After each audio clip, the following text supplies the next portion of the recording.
Hi. Hi. Hi. Hi. We're glad you're here. I'm glad to be here. No, I don't. You know something. I don't want an introduction. The rabbi who was my mentor, named Mark Loeb, he said two things. He said, Alan, he says, if you're good, you don't need an introduction. If you're bad, no introduction is going to help you. So I'm Alan Londy. I'm the rabbi of New Reform Temple. Happy to be here, and that's enough of an introduction. You don't have to hear. I don't like introductions. Most of them are lies anyway. So I just have to, let me just test to see if what I'm doing here is going to work. Yeah, perfect. Okay, good. Okay, so I was supposed to be here a couple weeks ago, and for some reason I thought it was one night and it was the other night, and you still let me come at the end, so I appreciate it.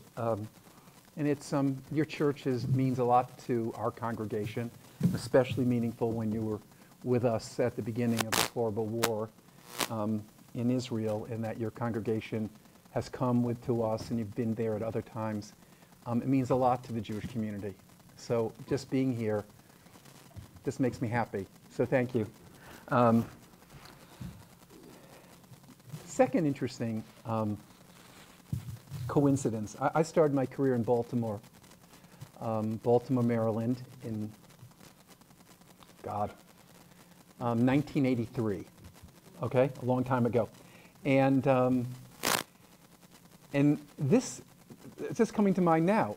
I was asked by the local Episcopal Church, in a situation like this, to give like a class on the history of Jewish liturgy.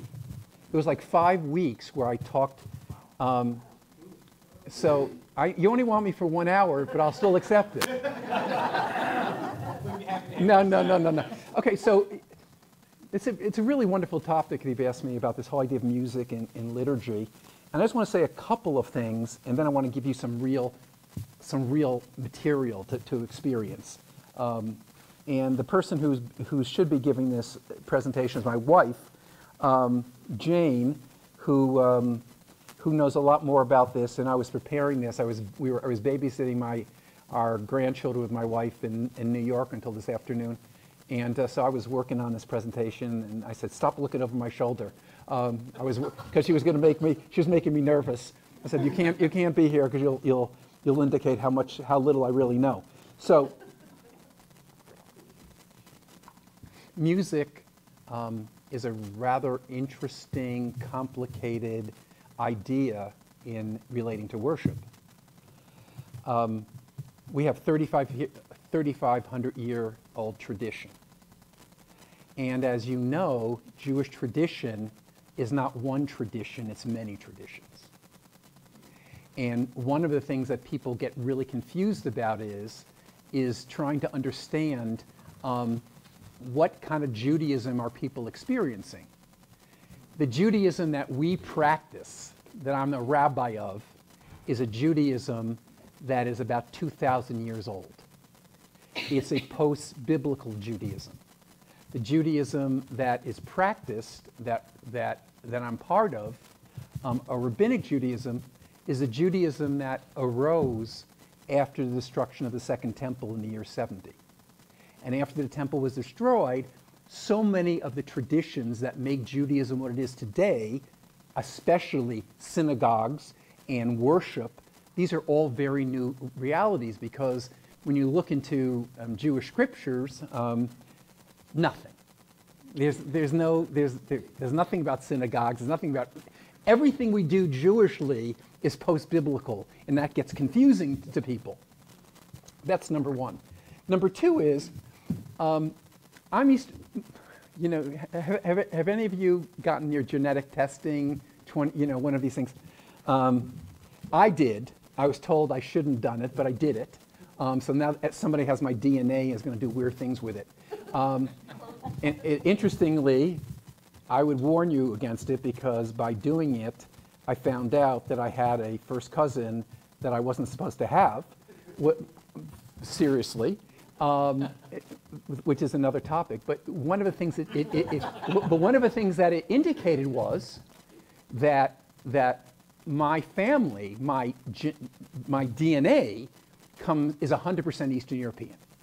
My family is totally from Eastern Europe, from Poland and Russia and Lithuania. That's my family. The original test said 99% this plus 1 English, and then they sent the correction 100% Eastern European, which is fine. But one of the things that we feel, and even the Jewish community feels, is that everything we do is this Eastern European Judaism. And one of the things that I'm going to show you this evening is that Eastern European is not the only Jewish experience. I mean, there's 3 major Jewish experiences that come together. There is the Eastern European tradition called the Ashkenazim. There is a Sephardic tradition that represents Spanish, Portuguese, French tradition. And then there's also the Edot HaMizrach, which is the Iranian, Iraqi, Saudi Arabian, Yemenite tradition. And each of those Judaisms are completely different. They're different in sound. Ethnically, people have different colored skins. I mean, the Jewish experience is so much broader than this Eastern European Judaism. If I told this to my congregation, they wouldn't believe me. No, but seriously, because there isn't we are so European-centric in our understanding of Judaism that it's a total distortion of Judaism. Because the reality is, you go to Israel today, the majority of the people are not from Eastern European origin. They're from Iraq and Iran and Yemen and Lebanese and whatever. And that tradition is totally different. So you're going to need to understand that as well. So, but let's start from the very beginning. When Ezra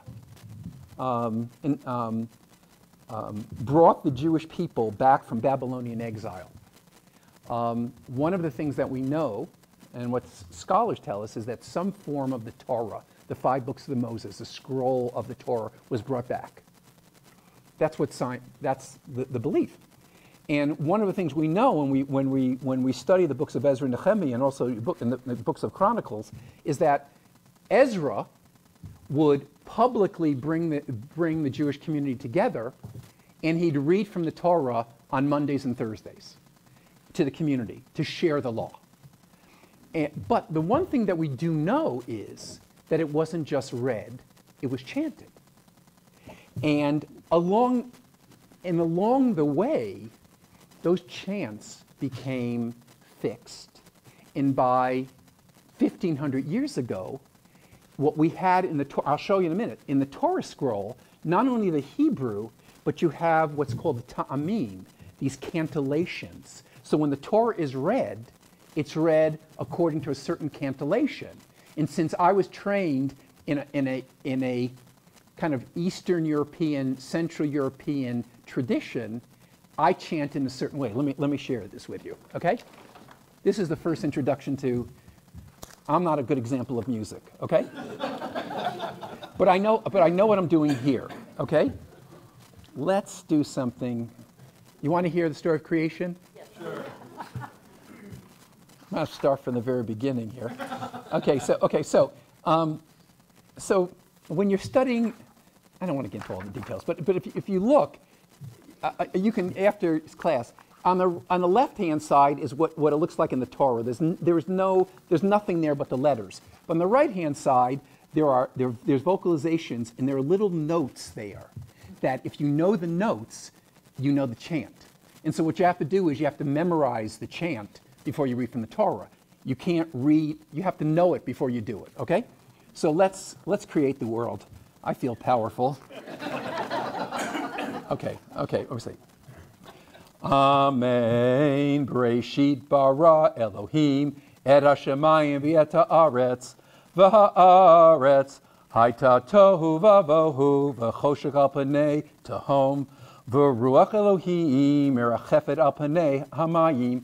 So basically in the beginning, it's not in the beginning. In the beginning, that God created the heaven and the earth. Blah, blah, blah. Let's keep going. Vayomer Elohim okay.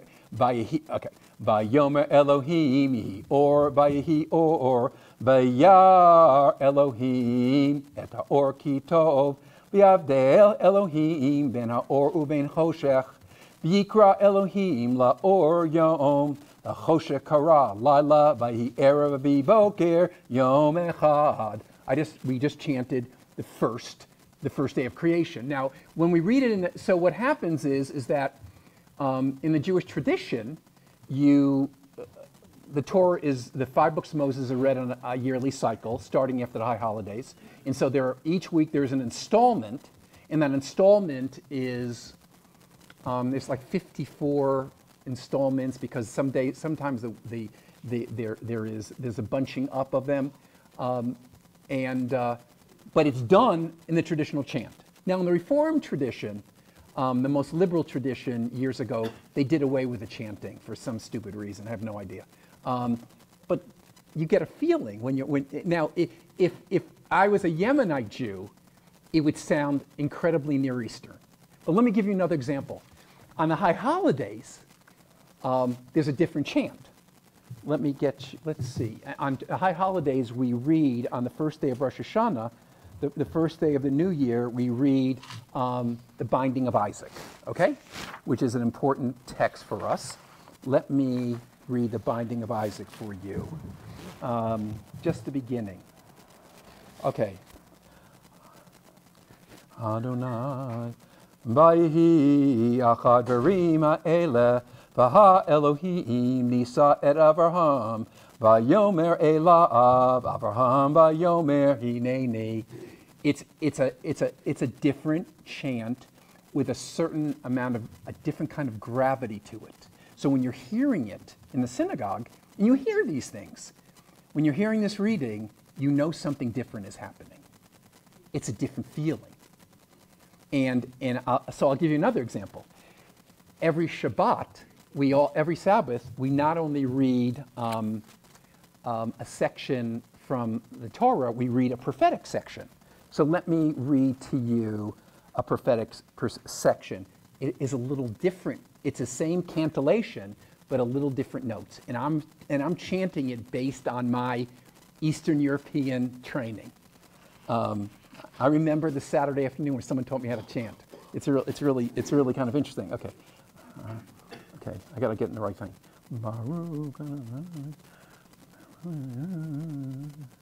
Roni akara lo yalda pitzchi rina yitzali lo ochla ki rabbi b'nei shomema mipnei ve'ula amar Adonai. That's the prophetic chant. Now, so these different melodies tell you where you are. Now you have to remember, in the ancient world, we didn't have prayer books. Who had prayer books? I mean, prayer books. When was the printing press created? I mean, most synagogues no one had prayer books, and most people didn't have Chumashim, Bibles to read from. So to hear these different sounds brought people to attention, and also how the chant goes deals with the grammar and punctuation of it. So the people who created the chant system were people who wanted to give us a certain interpretation of what the text means, because as we know, when you study Hebrew text, there's no punctuation. There are a lot of times when the words have only one, we don't know what the words mean. A lot of translation is just guessing. I mean, hopefully intelligent guessing based on knowledge of an ancient Near East and so on and so forth. So that's the first introduction to Jewish music, the chant of the Torah. Any questions about that? It's really, no, I don't take questions. Yeah, why? You seem like a nice lady. Come on, I'll let you do it. I'll do it. I just was wondering if it's Hebrew, if all the chants, everything is in Hebrew. Yes. And it doesn't matter what country, which of those three. You know something, I'm so glad you said that. See, Hebrew is an interesting, I'm gonna say like something really stupid. Hebrew is a really interesting language. It is. But I'll tell you, you just said something so, I wish I could have gotten you to ask that question in my congregation. No, but I'll tell you why. Hebrew is the glue that keeps the Jewish people together. I mean, let's, I love speaking English. It's great. I have three, my daughter lived in Israel for many years. She's an Israeli. She just moved to the United States with her husband who's an Israeli and her my three Israeli grandchildren. She became a rabbi in New York. But to hear my grandchildren, whose native language is Hebrew, it's really very moving to me. And it's so funny when I speak Hebrew to my granddaughter's 8 years old. She comes back to me in English because she can't stand the way my Hebrew sounds. She says, because I don't know how to roll my resh, the resh. She like looks at me like, what planet are you? She said, you're a rabbi, I thought you knew Hebrew. I mean, it's hysterical. But Hebrew is what weaves the Jewish people together. So it's not just, but Hebrew was always the text of prayer and the text in the language of study. And wherever Jews lived, Hebrew was that glue that kept the people together. Interestingly enough, though, as you know, and those of you who are aware of first century Christianity, the people in the first century spoke Aramaic. And obviously, I mean, Jesus must have spoken Aramaic. And the Jews of that time spoke Aramaic. So they're in the synagogue service in Alexandria, where there was a strong Jewish community hundreds of years ago, obviously. The Hebrew was chanted, and then an Aramaic translation was read immediately after that. Isn't that interesting? But Hebrew always was the thing that wove people together. I mean, the miracle of modern Jewish life is that Hebrew went from being a sacred language to being a secular language. I mean, they had to make up all kinds of words. There's a man named Eliezer ben Yehuda who basically created modern Hebrew because Hebrew was not a spoken language. The miracle of Israel is you have little kids speaking Hebrew and buying lollipops in Hebrew and talking about computers and all kinds of things in Hebrew. It's literally a resurrection of a language. But Hebrew is everything in Jewish life. Problem that we face is that in the liberal movements, especially the movement that I'm part of, for many years they had an allergy to Hebrew. They said, well, we're Americans and we don't want to pray in a language we don't understand and blah, blah, blah, blah, blah, blah, blah. Okay, but you lose a lot in translation. Not just the comprehension, but the feeling. You know, I love the service that we do in our congregation, but there's part of it I love and there's part of it I resent, because I think sometimes we don't have enough Hebrew, because Hebrew that's what makes it real.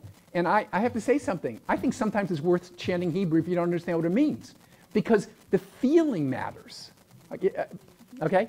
Okay, so, God, I just warmed up in 20 minutes. I'm almost done yet. Okay. So let's move on. What I want to do is do a couple of things. The main service that I want to focus in on is the evening service of Shabbat. Okay? First of all, that's where most of my people are there. And we'll get a taste of some of the musical traditions here. Now, one of the most beautiful prayers that we say on Friday night, and it's a prayer that's, it's really before the service, really. But I would say that it is the service now, but it really technically is before the service, is the prayer Shalom Aleichem, which is a prayer about bringing peace. And the angel of peace comes and brings peace. Okay, I'm going to chant for you. I'm going to play for you some of the different renditions of Shalom Aleichem, and you'll immediately know what I'm trying to get at. Okay, I'm going to first utilize one of the most interesting composers in 19th century Germany. His name was Lewandowski. He was Louis Lewandowski. He was a brilliant composer. He lived from 1821 to 1894. He was originally a Polish Jew, but he came to in Berlin. He created a new synagogue, and he really revolutionized the music of the synagogue. And so I'm going to play for you a beautiful piece that would be found in a German 19th century synagogue worship, and we would do it in our congregation as well, okay? And I think you're going to like this. And then the contrast I'm going to show you is, I think you're going to find extremely interesting. At least if you don't tell me. I don't want any negativity. Okay, let me see here. Okay, let's see this. Come on, Lewandowski, don't disappoint me. Now this is the male Moscow choir. It's some kind of Jewish group in Moscow. I don't know when this was recorded, but listen to this. It's really quite striking. Now you have to remember one thing. Until the 19th century, there was no instrumental music in synagogues. And one of the reasons, because of the Chorban, it was in memory of the fact that the temple in Jerusalem was destroyed. So we were to be, to a certain extent, in a extended period of mourning. And so instrument. Now we know in the temple in Jerusalem, there was chanting. Psalm 150, which we'll look at in a minute, describes the instruments that were used. But after destruction of the temple, instrumental music was forbidden, and especially on the Sabbath. So, and if you come to our congregation, we have instrumental music, which is very much part of the Reformed tradition. But that didn't start until mid-19th century. So some of the settings I'm going to show you are going to sound. This happens to be an instrumental piece that would have been instrumental because Lewandowski was in this big synagogue with big choirs and whatever. But normally, Sabbath music didn't have any instrumentation. Okay, that's a big. Let's read it. Hear this. Lewandowski. Can't get much better than this. Yeah, not get better. We don't hear anything. Didn't die on me, did it? No. Come on. Don't disappoint me, Lewandowski. We'll get it. Don't worry. Why isn't it doing it?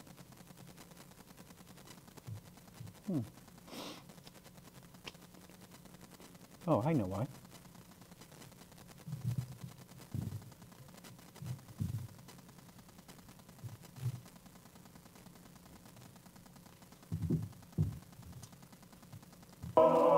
Okay, let's go back.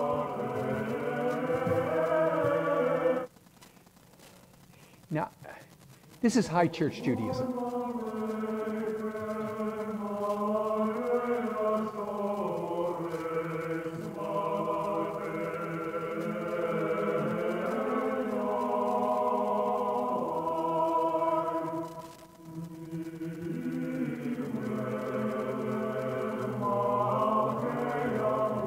See, this is serious music.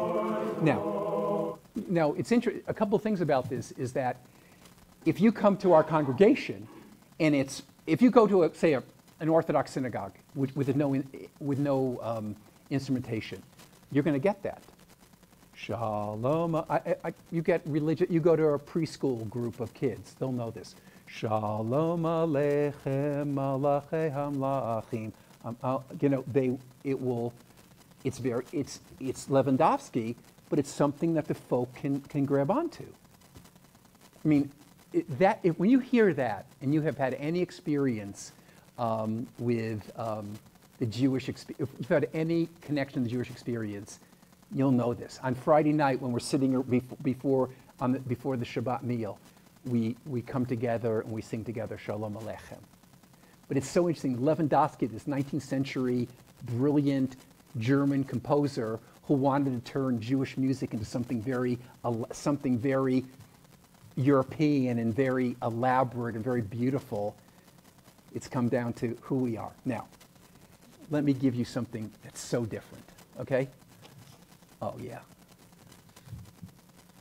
Now we're going to go from Berlin to Yemen or Morocco, okay? Totally different. And what I want you to come away with is the music tradition of the Jews is much more complicated than even the Jews know. I don't see any of my members sitting here. They wouldn't sit for this. We're happy to. No, but this is a very interesting group. This is Moshav. This is an Israeli group. What's so interesting in Israel is these modern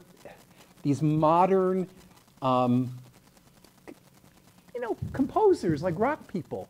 They take Jewish liturgy, and the Jewish liturgy is played on the radios.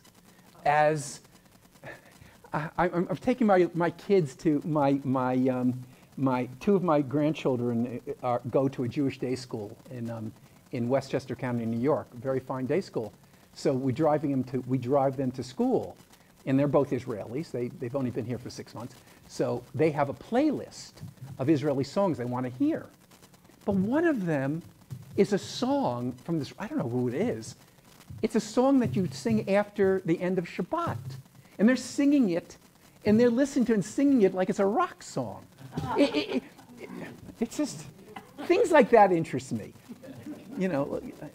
Okay, let's. You're going to hear something different. You ready?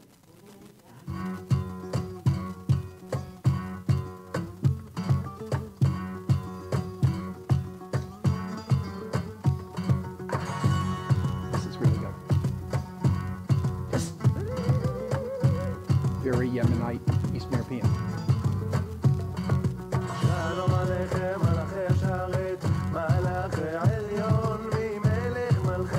We do this.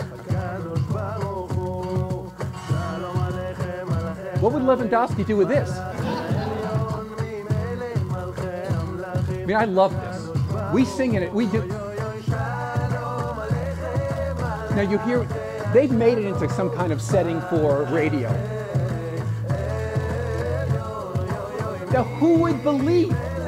See, I'm going to go home now. You got a sense of what this is, the complexity of these two incredibly different cultures. And let me just say this. I don't want to get into politics, but why not?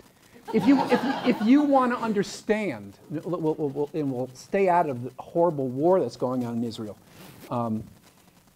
So much of Israel is about this conflict, and I say conflict between these cultures.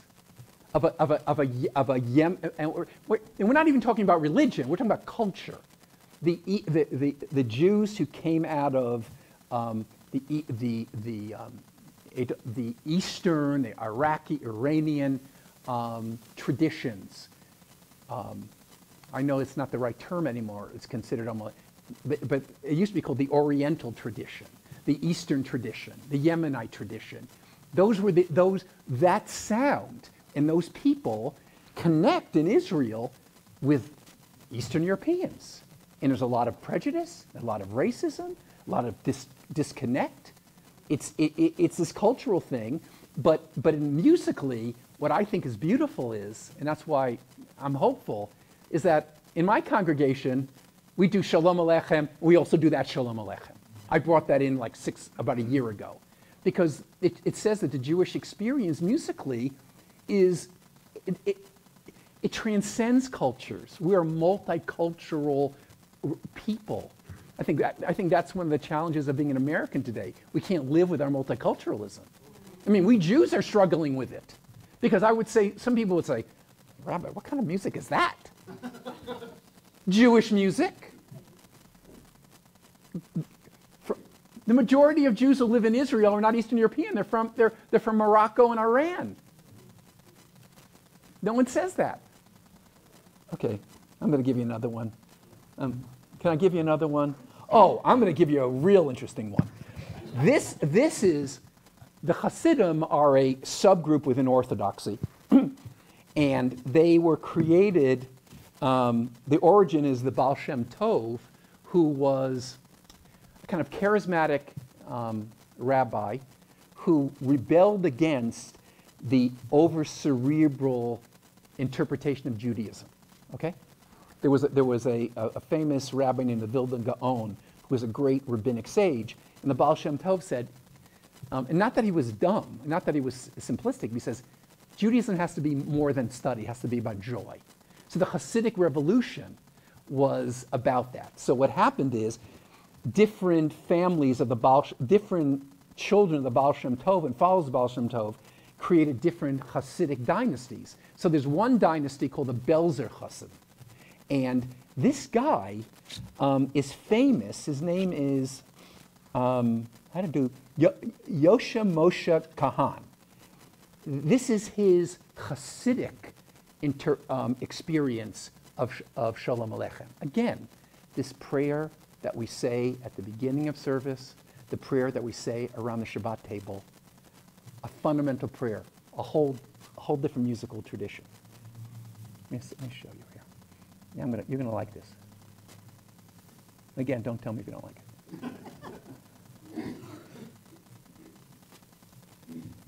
I've learned in life you tell people what you want. Listen to this. Listen to what he does with the language. Let me see if I can get a lot of it.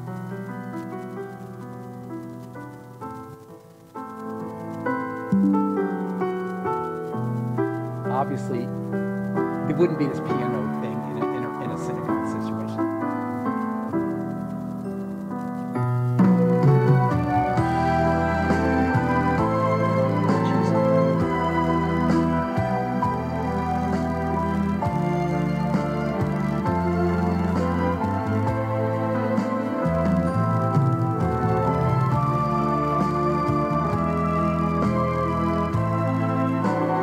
I wish I had a picture of this guy. You'd say, this guy's real. Is he a real thing?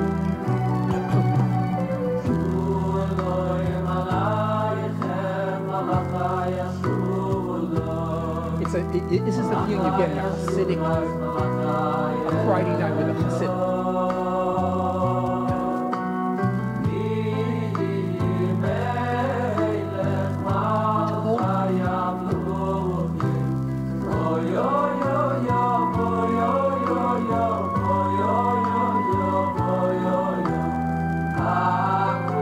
Okay, wait a minute. I'm going back to this person.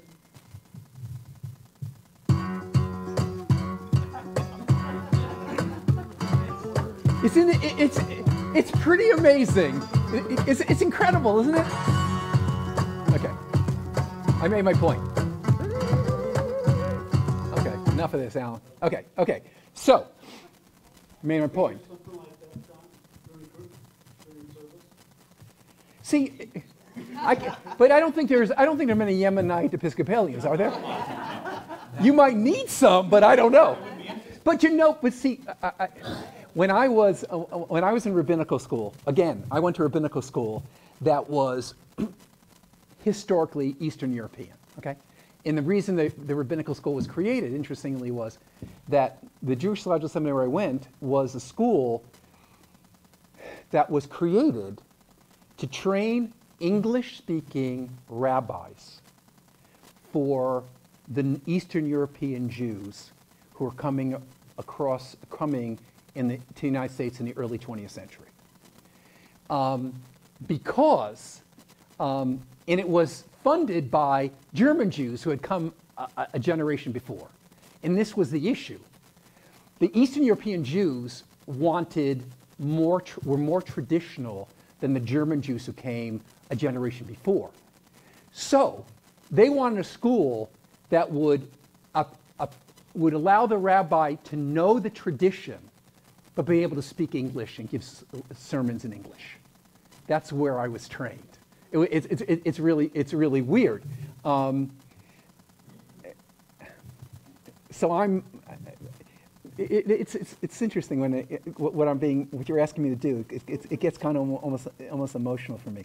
But let's go to another one.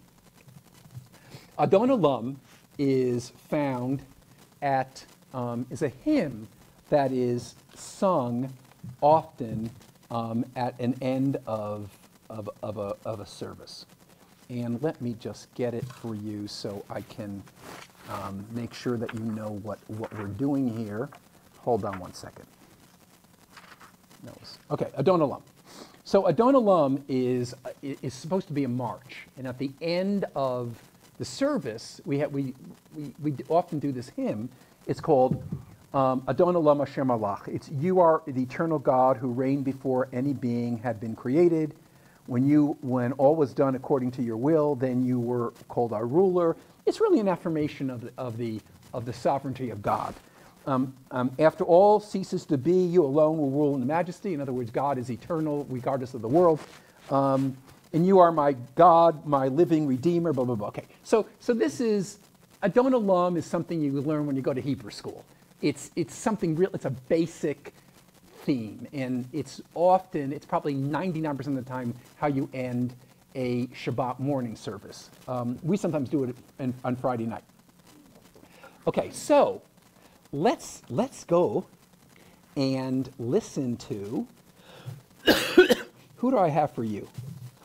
I have one that's so good. You're gonna. Oh, let me just skip to something really good. No, I'm not gonna skip to that one. I'm gonna do this and then I'm gonna skip to it. But I get excited about it because I don't know what happens in your religious life here, so I'm sure everything is great and it's only crazy. It's only crazy. But the problem is, and you probably, so Episcopalians, I'm being serious now. So you are religiously, when it comes to being progressive, liturgically, what would be your attitude? Make changes, don't make changes, go back to tradition. Make careful changes. I mean, that is my philosophy. I mean, if it ain't broken, don't fix it. But the tradition shouldn't be a straitjacket. I mean, that's how I look at it. But be very careful. I mean, that's how I look at it. Some of these young rabbis coming out, they scare the hell out of me because they don't get it. It's not. I mean, one of the things you learn when you go into a church or synagogue, I don't care what religion, is a congregation has traditions. And if you can't learn to honor those traditions before you change them, you don't belong there. You won't last there. But a lot of these, I sound like, I still think I'm a teenager and I'm 67. I don't get it. No, but I think there's sometimes, but sometimes they're not smart. You have to have a sense of reverence for tradition. So let me play you the Adon Olam that is pretty common. You'd hear it in our synagogue, maybe. Yeah, I grew up on this.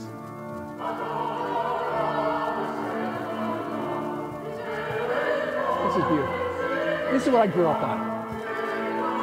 For a lot of Jews, that's the melody of Adon Olam, right? Beautiful. Now, you hear all the organ stuff, but forget all the organ stuff. It's on a Friday night when a bunch of people, just like those of us gathered here, would sing this, it'd sound beautiful without any instrumentation. Okay? And this was written by a Russian composer and prayer leader named Eliezer Mordechai ben Isaac Gurevich. No one knows that. He had a little bit of Hasidic background, but this melody is found in modern Judaism. Okay?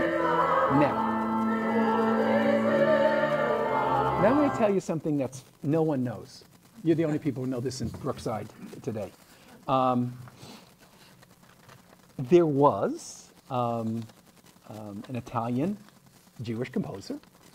His name was Solomon Rossi. He lived in the 16th century.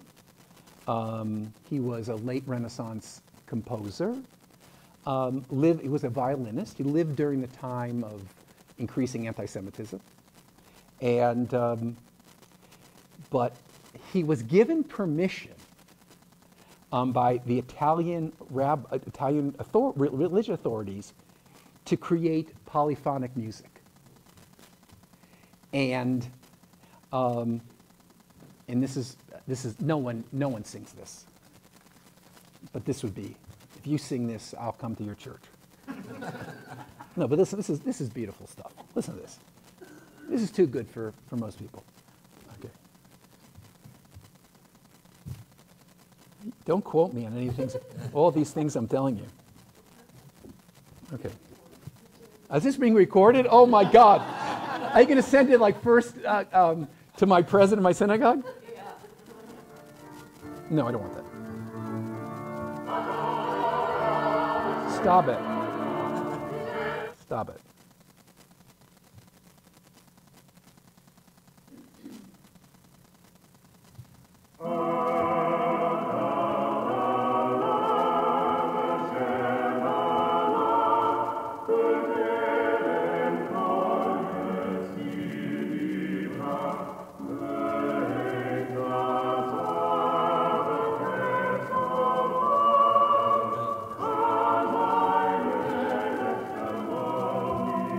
If they were playing this, I'd come to this synagogue. This is gorgeous.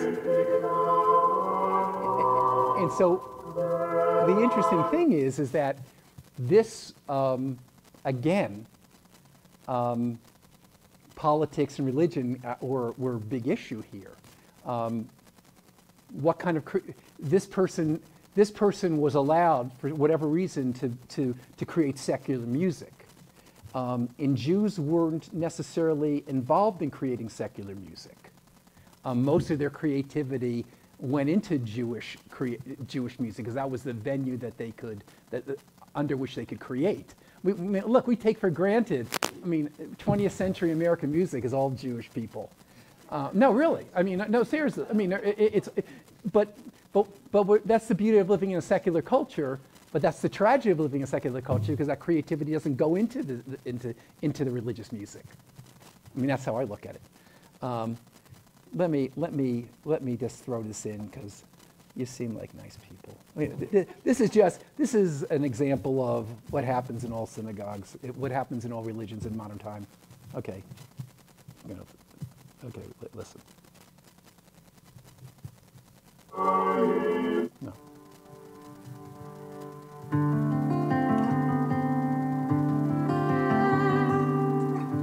Now, do you like this or not like it? Adon olam asher malach. Start both there. Now, a lot of cantors, they think this is creative. No, there's nothing wrong with it. This is called contrafaction. You borrow from the culture. What do you think? I'm not against it. Okay, no, it's good. I wouldn't want to hear it every week. Okay, now I'm going to give you a Sephardic, a Spanish-Portuguese version of Adon Olam, but done by a modern cantor. Okay, but listen, I think you'll get something out of this.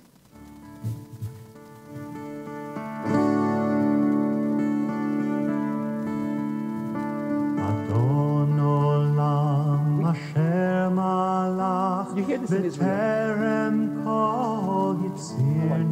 I might get my synagogue to sing this. No, I like it.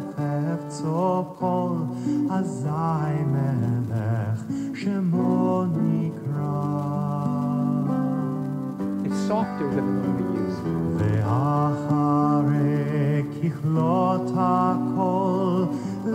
I know you're not familiar with it, but this doesn't sound Eastern European. It sounds much more the Sephardic tradition. I'm going to get that. You converted me to this. No, I like this.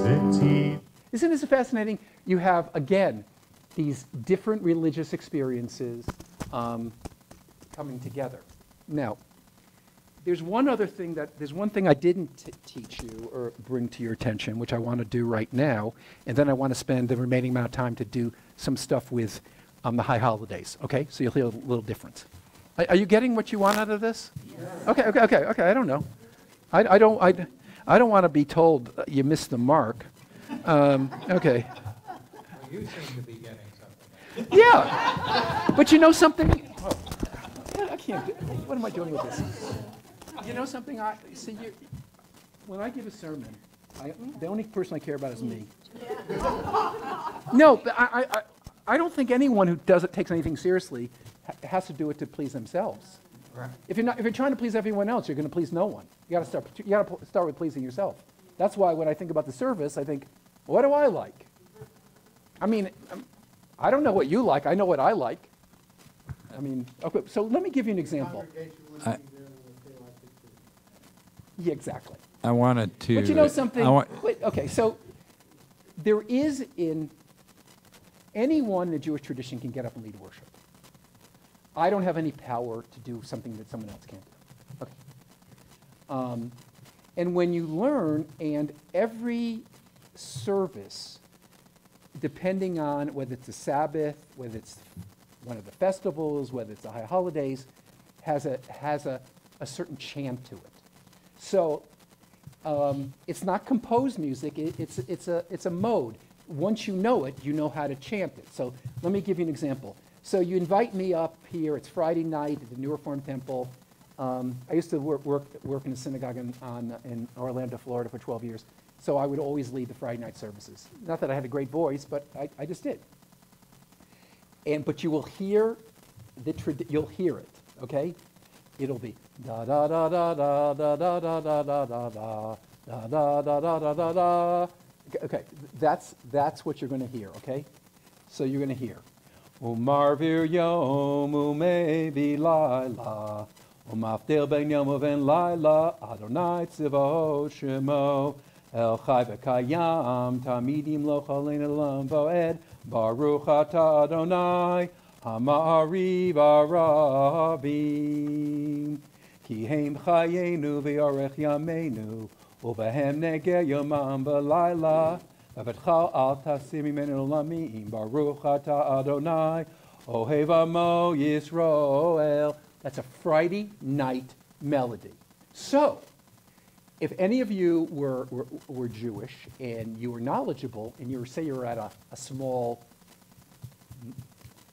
traditional conservative or modern Orthodox synagogue, say, oh, Joe, come up and lead Friday Kabbalat Shabbat. So you'd get up and do this. Now, if you were in a Sephardic synagogue, Joe, go up there, it would be the same liturgy generally, but a different nusach, a different mode, because it comes from a different religious, historical, geographical experience. I mean, it's interesting. How many people know that there was a strong Jewish community in Kaifeng, China? The Jews of Kaifeng. I mean, who knew this? I mean, the Jewish people are really interesting. I mean, I know people, the anti-Semites think the Jews control the world. Trust me, we can't control anything. I love in Brazil the Jews control everything. We can't even control what we have on Friday night dinner, for crying out loud. No, but it's true. But there's the going back to your point about the music, the Hebrew, it weaves us together. I mean, I can't tell you. I mean, everywhere I go in the world, obviously, I'm a rabbi, I go to synagogues. I've gone to synagogues all over the world. And I remember I was in Florence, Italy, in the synagogue in Florence. beautiful synagogue.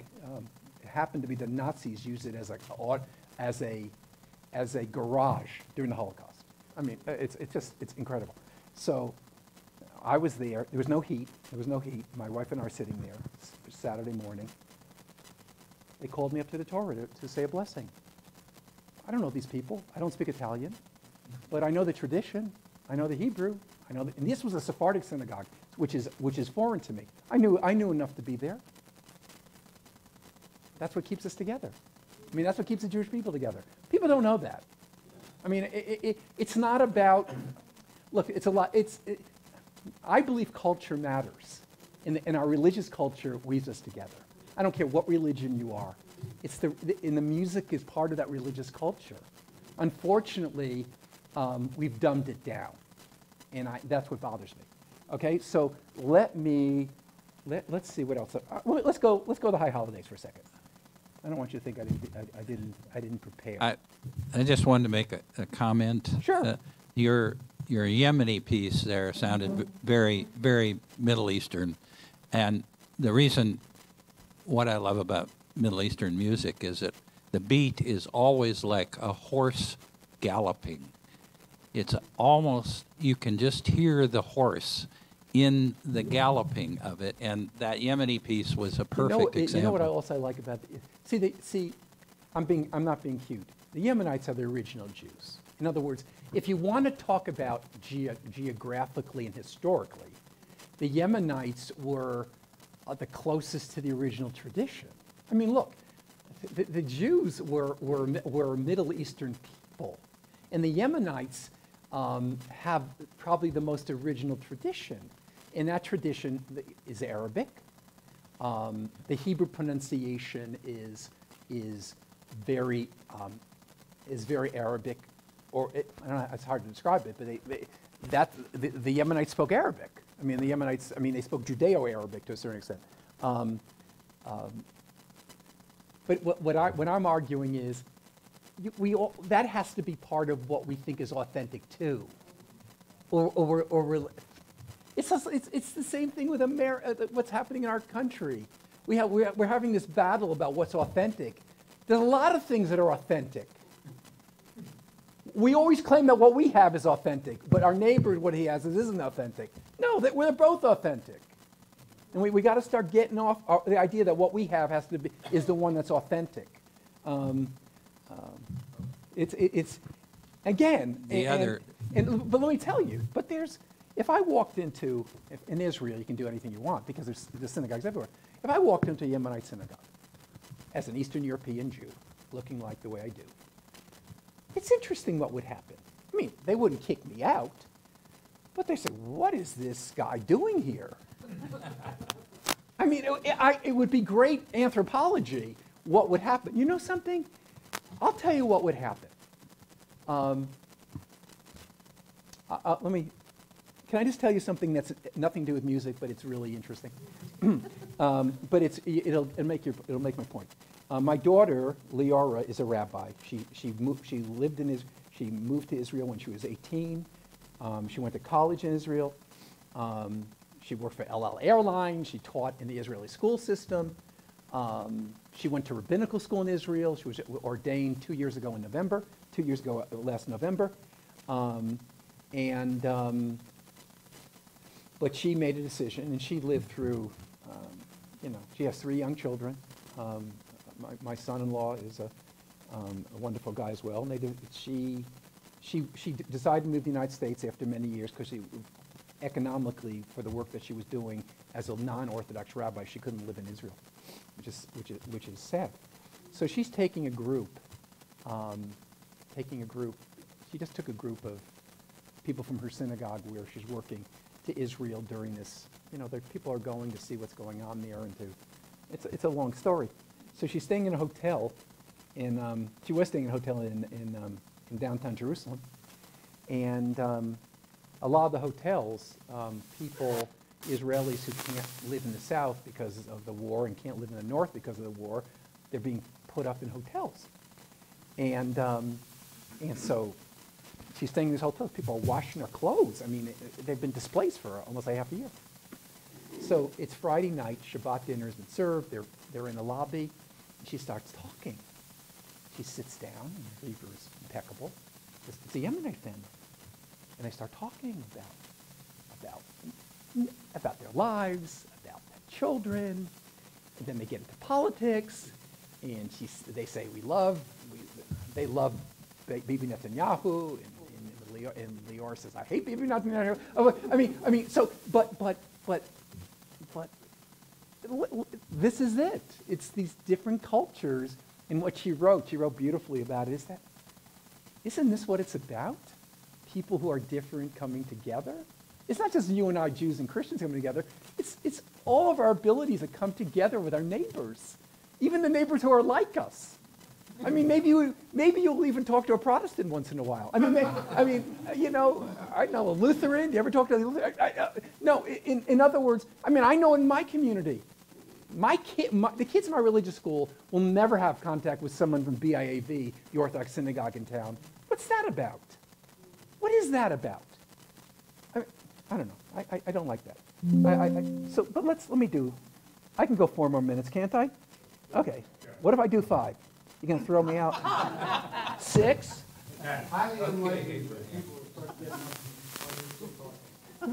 Because you don't know what's going to come out of my mouth, right? Okay. Now there's a high holiday melody, and so if you're sitting in the synagogue and you don't have a prayer book, you don't even know what day it is, you're sitting there, you'll immediately know it's Rosh Hashanah because of this. Okay? No, this is just showbiz. This is just showbiz. This is belonging to the shofar, but that's not what's going on.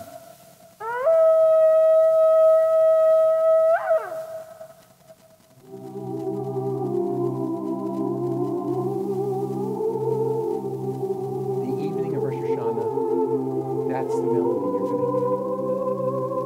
Really totally different than Shabbat. Totally different. It's a very, that's right.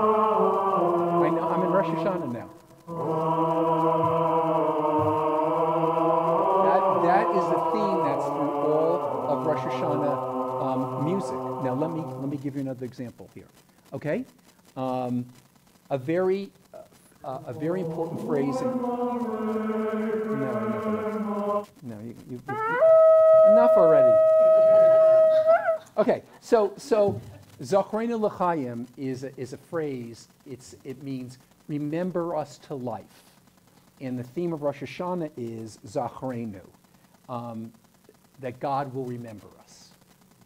Okay, and so let me play for you how the theme that you would hear in a synagogue. It's really kind of nice. I'm really proud of myself. I never made a Spotify playlist in my life, but I learned to do it for you guys. You should feel guilty.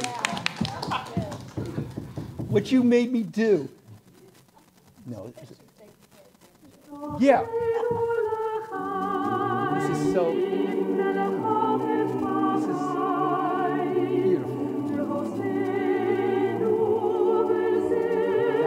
That is the Rosh Hashanah.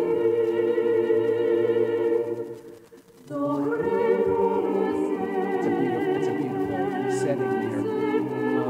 Let me give you another one, okay? Psalm 150 is major for in all religious traditions. We chant it every day in our synagogue liturgy. But hold on a second. This is our high holiday prayer book.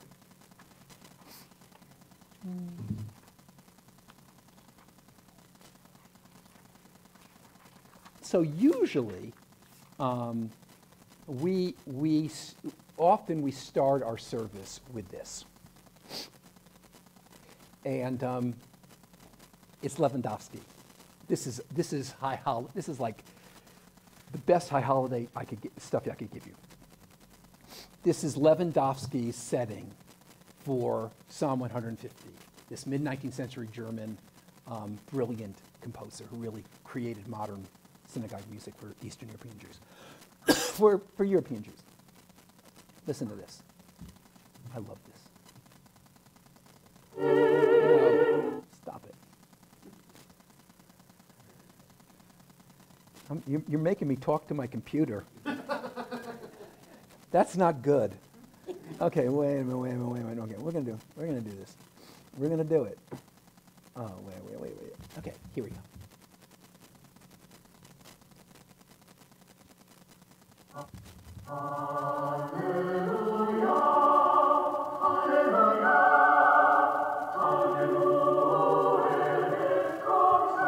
You should bring this to your church. Psalm 150, you can't do much better than that.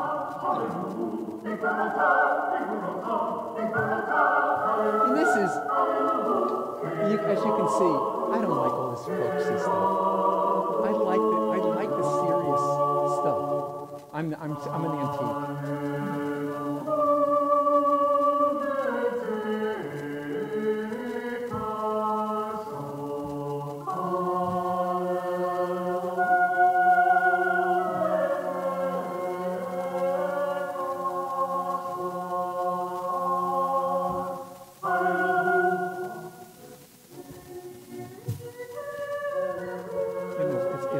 It's beautiful.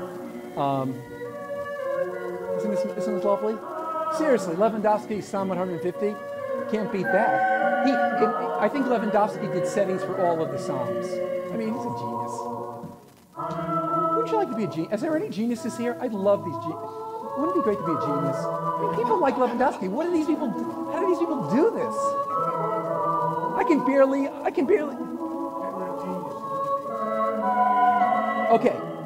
Okay, I'm not a genius, so this is good. So let me give you one more thing and I'll stop. On Friday night, before the beginning of Friday night, there's something called Kabbalat Shabbat. It's receiving the Sabbath, and there is a prayer called Lecha Dodi.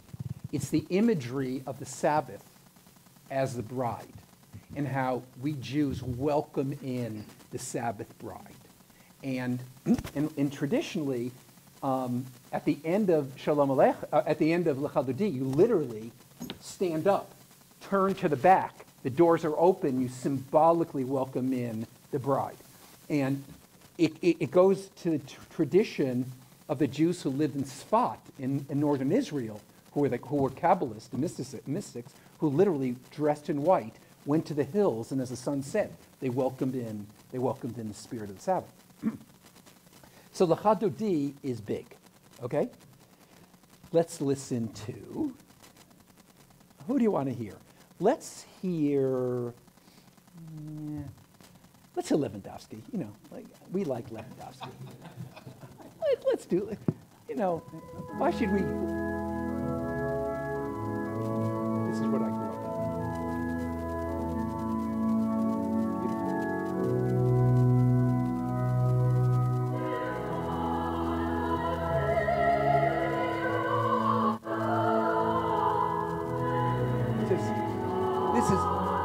This is what I grew up on.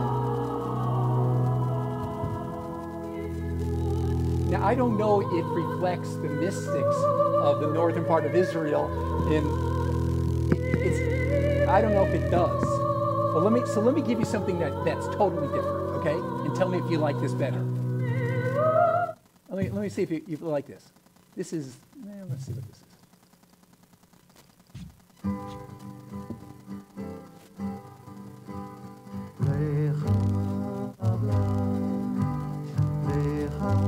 We sing this. This is more Sephardic. We sing this. Yeah. Yeah, it's the welcoming. So this is nice. It's softer.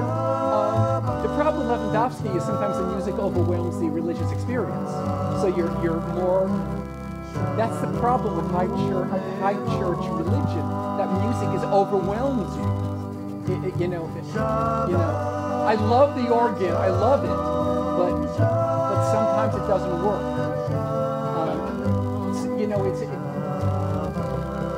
I know I'm probably saying things that are forbidden to say. Okay, so I've given you just a little taste of things, but I just want to summarize some of the things so you'll remember what I've talked about. Number one is chanting was part of the experience starting with the chanting of the Torah. And in different communities, there are different chanting traditions. I wish I could get a Yemenite chanter, because you'd say, "Oh my God, this is amazing." I have a friend who was part of the Syrian Jewish community in Brooklyn. He used to. I went to Cornell, and he used to chant on Shabbat morning, and it was unbelievable. I still don't understand how he did it. It was just some.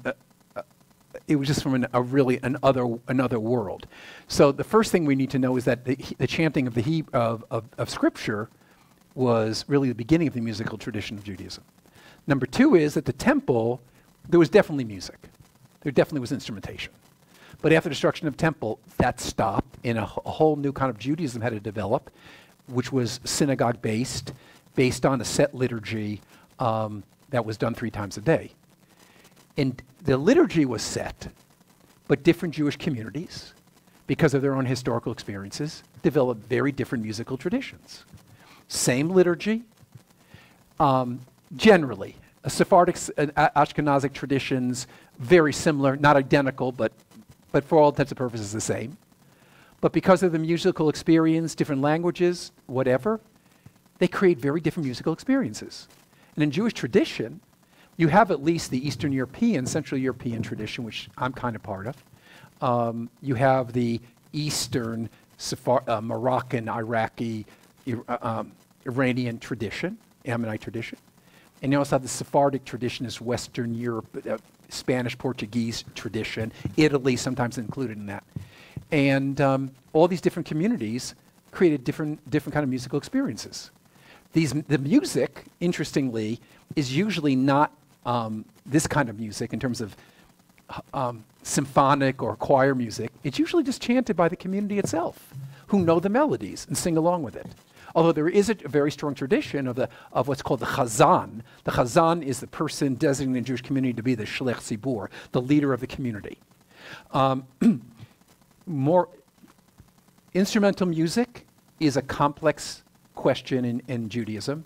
It's seen as accepted in Reform Judaism today. The idea is, how do you do a service without music, without instrumentation? But they're kind of the oddball out. I mean, and the fact is, in Jewish history, most music, most worship was without instrumentation. But the one area where it was okay to do it was on Friday night, before the beginning of the Sabbath. L'chad Dodi, the prayer we just chanted, and other things could be done with instruments because the Sabbath hadn't already begun. But generally, in the overwhelming majority of Judaism, you don't have instrumental music on the Sabbath. You don't have instrumental music on the high holidays. But choir was always involved, but it wouldn't be accompanied. And Jewish music is still evolving. Let me just end, and I'll then be quiet. We can leave. With a very interesting woman. She died, unfortunately, maybe a decade or so ago. Whose name is Debbie Friedman, who came out of the Jewish camping movement. In the 1960s, she started a revolution where she kind of took all the traditional music and kind of changed it and made it almost folk music. But if you come to our synagogue, it very much influenced who we are. But let me give you her first piece. I think it's derived from Psalm 96. Listen to this. Totally different, but she's amazing. Listen. This is her first song. Oh, sorry. Okay, let me hear from the beginning. It's where they sing in Jewish summer camps. Sing unto God, sing a new song, oh, sing praises to God. She wrote it in English God with a song. to reform Jewish kids who didn't know a lot of Hebrew. She started a revolution. Rejoice in the one, all you righteous. She was a brilliant lady. Cry out to our God with songs, sing out from your hearts, oh, sing praises. And if you go into the Reform movement, her music, both in Hebrew and English, is everywhere. And a lot of the traditionalists, like me, say, what is she doing here? You know what? She's probably saving Judaism. You shouldn't listen to old people like me. So thank you for letting me share about an hour of this music with you. Okay? Okay? So I'm done. If you want to ask me questions, you can. You want to go home, you can. Doesn't matter. John, I think we should send one of our acolytes over to Rabbi Londy to learn how to blow the shofar. You might want to send a priest. Well, it's interesting. The shofar. It's interesting. I'll tell you a really interesting about the shofar is that Rosh Hashanah is 2 days. But if it's on the Sabbath, you're not supposed to blow the shofar. Isn't that interesting? So the question is, if you only have 1 day of Rosh Hashanah and it's on the Sabbath, what do? You blow it. But you know why you can't blow it? It's not blowing the instrument that's the problem.